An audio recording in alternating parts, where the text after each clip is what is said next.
Good morning, everyone, and welcome to this lovely Saturday morning. My name is Becky Garrison.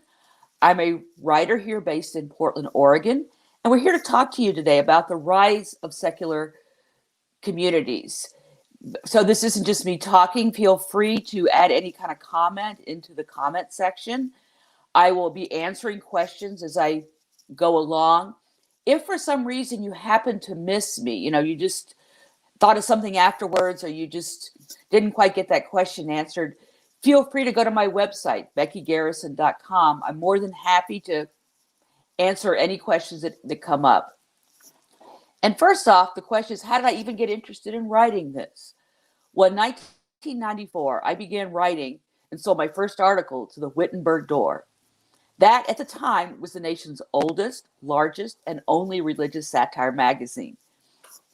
Coincidentally, it's going to be opening again in 2021, which is another interesting period because we seem to be having another religious resurgence. And in fact, when I started writing for the Door, we did find that that's when the Newt Gingrich revolution happened.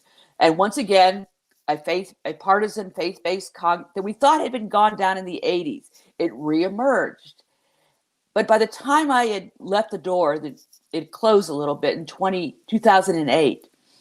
And I began to see my own personal exodus from professional Christian writer to a spiritual seeker. And here I found a companion. It was in my ancestor, my 11th great grandfather, Roger Williams. He's a 17th century minister, and he's known for his pioneering work on the separation of church and state. Though he did die a forgotten person, he was about 150 years before the founding fathers. So his work was burned by Parliament. This was back in the time when he was banished from Boston for trying to promote the separation of church and state. He then fled to Rhode Island, where he founded the state. And Rhode Island, by the way, became the first government charter in the European world that made liberty of conscience the law of the land. Back then, different than today.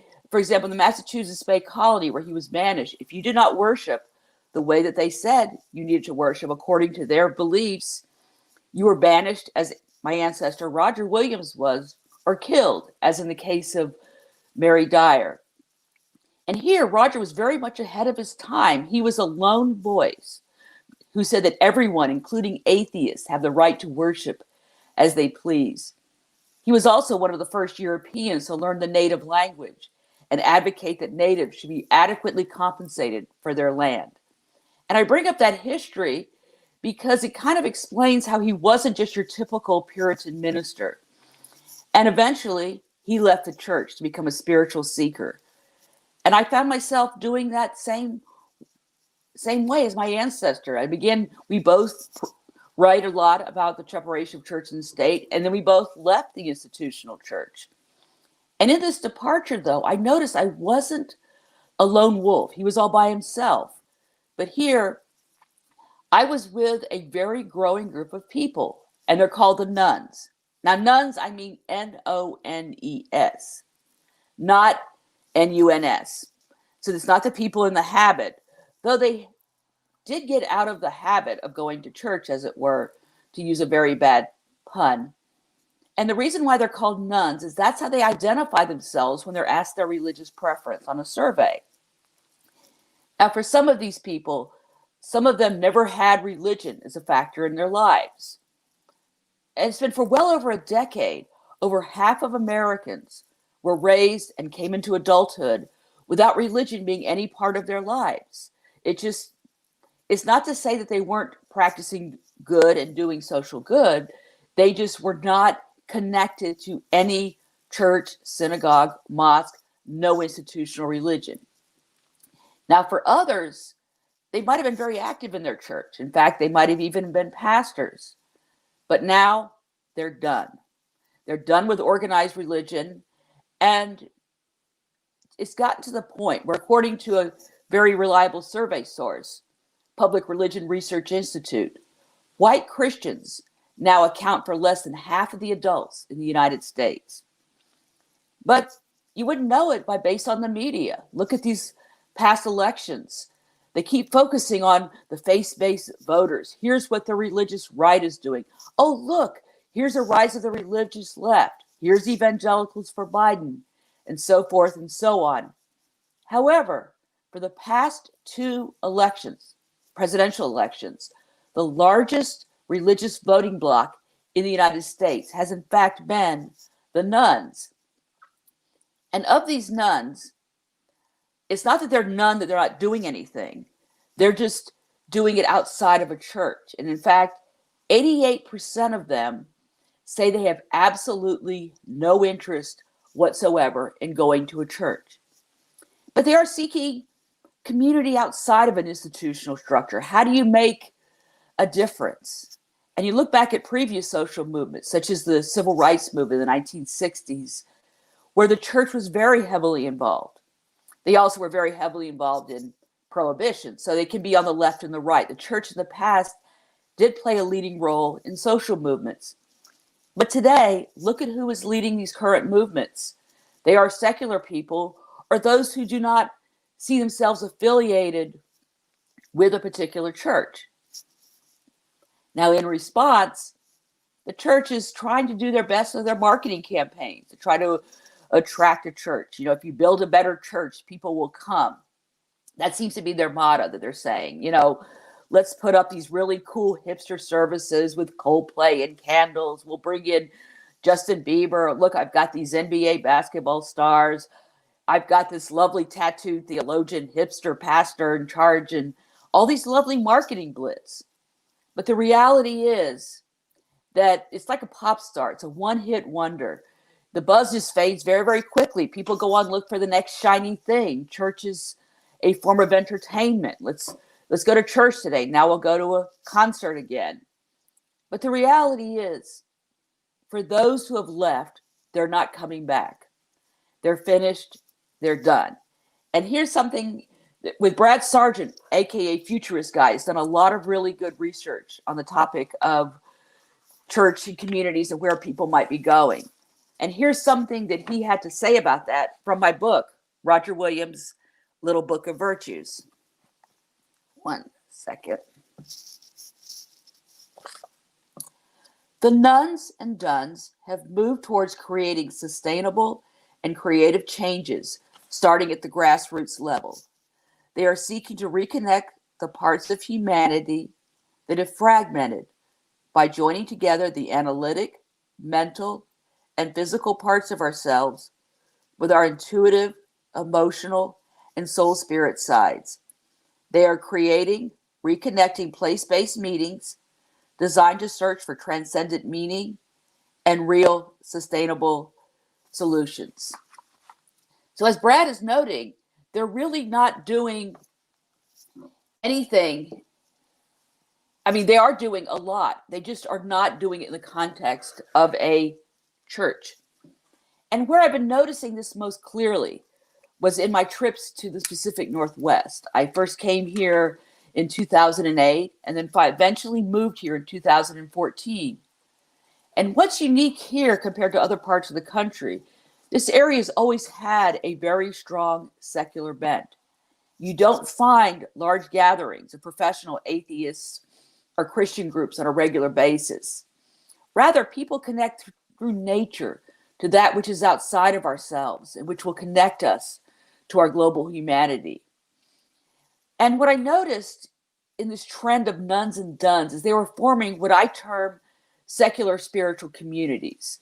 And it's groups that have traditionally the programming that you normally would find in a church geared to specific interests and demographics. And some people say they're finding these as communities, but if you look at them, they're more affinity groups. You have a social connections based on your shared interests. Is it music and art experiences, sex positive groups, social causes, improv, sustainable farming, outdoor sports, cannabis, and the whole specific Northwest craft culture. And some of these people get together similar as you do to church. You know, we're going to go to the young adult group. We're going to go to this. We're going to have something to do to give us meaning in our lives, to make friends. Dear Abby used to say church is where you go to meet people. Now it's becoming more these affinity groups. But the question still remains, they're your friends, but they're kind of similar to your work friends in that, are these the people you would really go to if you're really in a state of crisis? Are these the people that would create and come together and join forces to help people? And here I am seeing a move from doing the social activities, just kind of getting together and having fun and fellowship, to actually connecting with other people. And here they're doing some of the roles that historically you've seen the churches doing. And I'd like to point out to you some of the healthier communities that I've noticed here. The first one was the Gary Austin workshops. Now, I first met Gary Austin in 1996 when I was studying in New York. He was the founder of the famous LA-based improv group, the Groundlings. And I wanted for him to help me bring up my writing and make it not quite as jokey, a bit more in depth. He began to teach with us to help us get to the core of ourselves and produce work that really spoke to us. But where the community for me came about was when I moved to the Pacific Northwest and where he was teaching in Seattle. And here, Gary had developed a form of cancer that could be treated but not cured. And as he was going through his final years, he died in 2017, I found that the work took on a much more significant compounding. And now, with his passing, we now have a Gary Austin Facebook group. The work continues through his widow, Wendy McKenzie. But I know, so we went from being just a class to a group of people that truly, really care. And that was a lot of it thanks to Gary's. Also here in Oregon, people might not realize that back in the 70s, this is one of the first states to decriminalize cannabis. And since then, a number of communities have formed over how to help people take care of people and give them access to this medicinal plant for healing purposes. One of the groups I got connected with was a women's cannabis group called Tokativity. And there they were getting into moving in with women to help them be a guiding force. How do you help other women in the industry? How do we come together and support each other? It's one of the most diverse groups here in almost all white Portland. I walk in and it has a little bit of a UN feeling to it. They're really trying to reach out to everyone. And this has been extending as Oregon is now legalized psilocybin mushrooms. You had groups like a very good organic grow East Fork cultivar. So those people were helping involved in that initiative. So in this way, you're having people leading the way in healing natural plant medicines. And then this is considered to be, believe it or not, Portland is called the kinkiest city in the country, according to certain statistics. But beyond that, there are some sex positive groups that are working to form not just entertainment, but forming communities. Take, for example, Dance Naked Productions. It's founded by Eleanor O'Brien to present sex positive theater. Well, now in the pandemic, she has been forming through her Patreon community, online communities where people can get together and share and tell their stories in very private and safe settings. She's also launched an online sex positive dating group called Spin, other ways that people can help to try to make further connections. And as for connecting even further, I found this group called Empowered Pleasure. It's led by 3 people that I think they have together about 100 years experience in teaching and exploring sacred sexuality through Tantra connections. They meet pre-COVID, they were doing meetup groups, connecting through their Facebook group. And through these gatherings, people were connecting across a lot of different divisions, whether it's ethnic, sexual identity, sexual orientation, and just coming together and sharing collective energy. Now that we're in COVID, they've been moving a little bit towards offering those kinds of events online. And also I've been noticing, helping people out who have some of the issues. Someone is having difficulty paying their rent. They're having difficulty with this. And people are coming together to offer some of the outreach supports that you would normally find in churches. Now, just a quick notice, this isn't to say that churches are totally absent from this. I see very few churches doing this kind of reach, to really reaching out and being with people right where they are and accepting them without trying to convert them.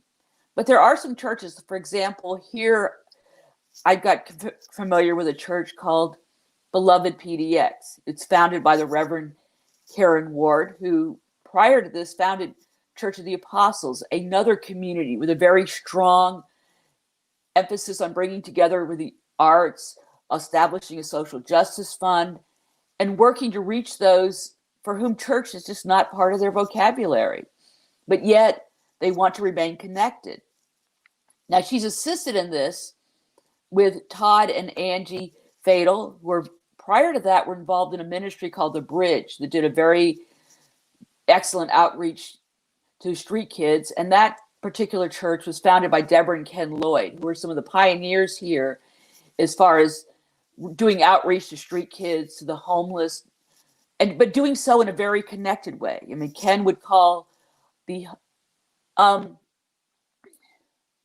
yes, that's a very good question that Deborah Lloyd just asked, if secular spirituality involves the divine being. To me, here I'm going to take an apophatic view, which tends to be embracing the mystery. And I think a lot of people here in the Pacific Northwest embrace a mystery. They acknowledge when they're in nature, there is something beyond them, but they might not know what it is. But they just celebrate and be in nature. For a lot of people, they will say, the woods are my cathedral. The redwoods are my cathedral. The Doug Fir Pines are where I go to worship. So they find a connection to something beyond themselves. They just don't name it an interventionist God. Some people here do use goddess language. You do find a very strong, especially in the tantric and ecstatic dance community, a desire for people to want to connect to what they might say is a goddess. And often that is in response to how they have been treated by what they view as a patriarchal figure, a patriarchal God. Other people may use the word God in the little g and the more the deist sense, that there is something beyond me. But often they don't name it as anything. It just is what it is. When I'm meditating, I'm connecting to something beyond me, and I don't know what it is, but it is definitely something that is beyond me. I just want to embrace the mystery. Now here, I want to not paint too rosy a picture and say secular good, religious bad, because the power imbalances that you can find in any community are not just limited to churches. Any hierarchical structure, when led by a charismatic persona with narcissistic tendencies, can create a climate of personality that's ripe for abuse. Here in Portland, we had a group called the Zen Center of Portland, a mindfulness meditation center where people would just go for a very quiet, silent sitting meditation. Turns out the long-term Zen master, who was a therapist, was behaving inappropriately with some of the women, and the all-male board did nothing. So you can have abuses, can be present in this. I just need to make that as a little bit of a caveat that, yes, that is very much true, because you have to be very careful to encourage the healthy grassroots leadership. And here's where I see the sex positive community as really leading the way. They've been doing a lot of work on creating a culture of consent. And what does it mean to have all of your interactions, not just your sexual encounters, but every interaction you have with someone is done with respect and consent? Did you consent to have this conversation?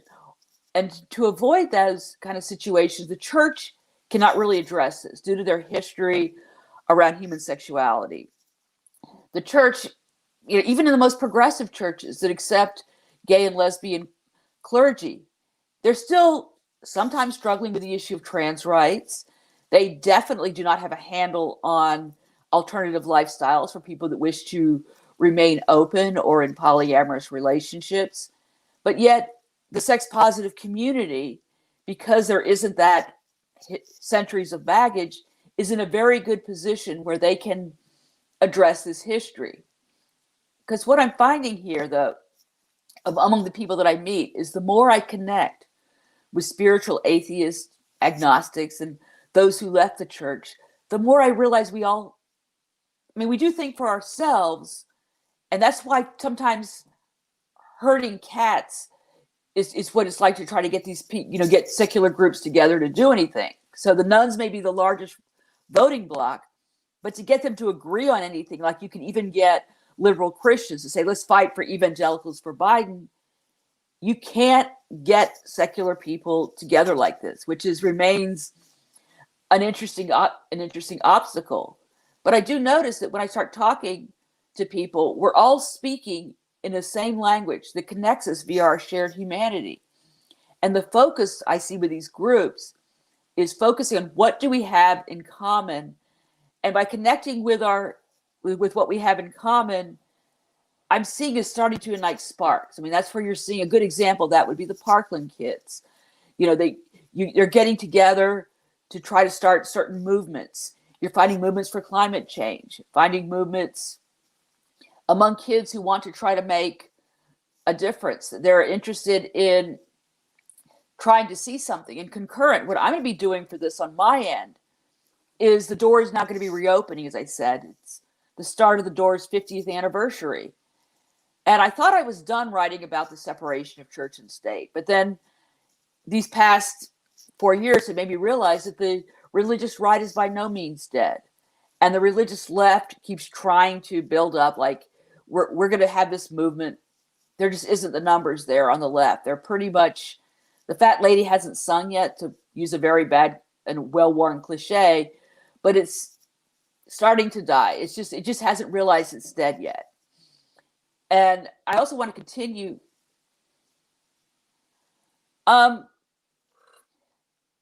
For how does it look for them as far as how they organize? A very good question. What I'm seeing them happening is a lot of people are coming together through meetups, through finding different people through Facebook. There's a lot of, my local Buy Nothing group in many ways functions very similar to a church. And it's very easy to me here in Portland to find people who just have common interest to you. There's so much. Right now it feels a very tight because we're in COVID, but when we're not in COVID, I found, if anything, there was more that I could do that I couldn't do. I'm looking forward to seeing what the beloved PDX is doing. I think that's going to be a very exciting venture, and I'm looking forward to seeing that. I'm also very interested in, continuing to talk about the rise of these secular spiritual communities, because it said it is like herding cats and seeing where they are. Here in Portland, we have a lot of very interesting festivals, a lot of activity. There's so much that is going on that I do think it will be possible. To me, the problem isn't connecting. To me, the problem has always been finding enough time to do what I want to do, and where do I feel called to invest my energies. And I want to thank everyone for coming today. It's been very informative. I'm hoping, definitely feel free to reach out and contact me through my website, BeckyGarrison.com, if you have any questions that you just somehow didn't get answered. And also, definitely be sure to check out my book. There's a discount code. It's available in the chat. And again, thank you so much for listening, and looking forward to continuing with making the connections. Much appreciated.